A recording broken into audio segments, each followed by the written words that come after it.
గణేశ చతుర్థి కథ. గణేశ చతుర్థి కథ.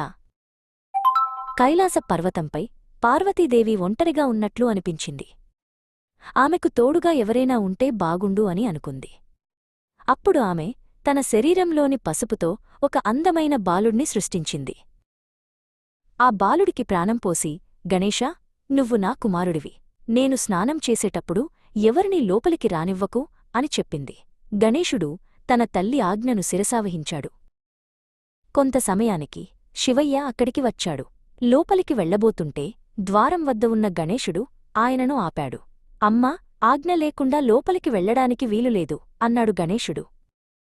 శివయ్యకు కోపం వచ్చింది. తన ఇంటిలోనే తనను ఆపినందుకు ఆయనకు ఆశ్చర్యం కలిగింది. గణేశుడు కూడా తన తల్లి ఆజ్ఞను పాటించడానికి దృఢంగా నిలబడ్డాడు. వారిద్దరి మధ్య భయంకరమైన యుద్ధం మొదలైంది. ఆ యుద్ధంలో కోపోద్రిక్తుడైన శివయ్య గణేశుడి శిరస్సును ఖండించాడు. గణేశుడు నేలకూలాడు. స్నానం ముగించుకుని బయటకు వచ్చిన పార్వతీదేవి తన కుమారుణ్ణి చూసి గుండె పగిలేలా ఏడ్చింది. ఈ బాలుడు నా కుమారుడు. నా ఆజ్ఞను పాటించినందుకు ఇతనికి ఈ గతి పట్టింది. నా కుమారుడిని తిరిగి బ్రతికించండి అని పార్వతీదేవి శివయ్యను వేడుకుంది.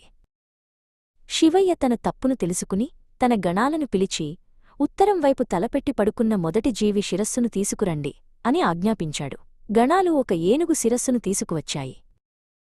శివయ్య ఆ ఏనుగు శిరస్సును గణేశుడి శరీరానికి అతికించాడు.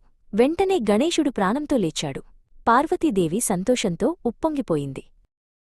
శివయ్య గణేశుడిని ఆశీర్వదించి, నువ్వు గణాలకు అధిపతివి అవుతావు. ఏ శుభకార్యం చేసినా ముందుగా నిన్ను పూజించిన తర్వాతే అది నిర్విఘ్నంగా పూర్తవుతుంది అని వరమిచ్చాడు. ఆ రోజునుండి గణేశుడిని ప్రథమ పూజ్యుడిగా కొలుస్తున్నారు.